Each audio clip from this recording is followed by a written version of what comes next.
Yamin, homework শেষ করেছিস?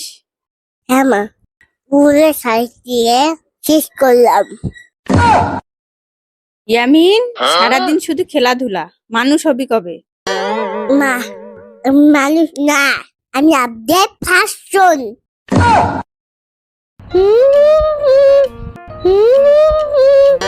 এই ইয়ামিন, পড়াশোনা না করে গেম খেলতেছিস কেন? বসছি তো, ইতিহাস। ইতিহাস আবার গেমে কিভাবে? এখানে আমার ক্যারেক্টার মারা গেল, এটা ইতিহাস হয়ে গেল।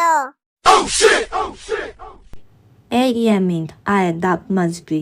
আপনার মাসলে তাক পূর্বে, তাক পূর্বে ছেলে টাকা দিবে, দাঁত ছাড়া খাবি কি? টাকা দিয়ে আইসক্রিম খাবো। দাঁত ছাড়া আইসক্রিম খাওয়া যায় নাকি আবার? তাই মামা গেলে খাওয়া যায়।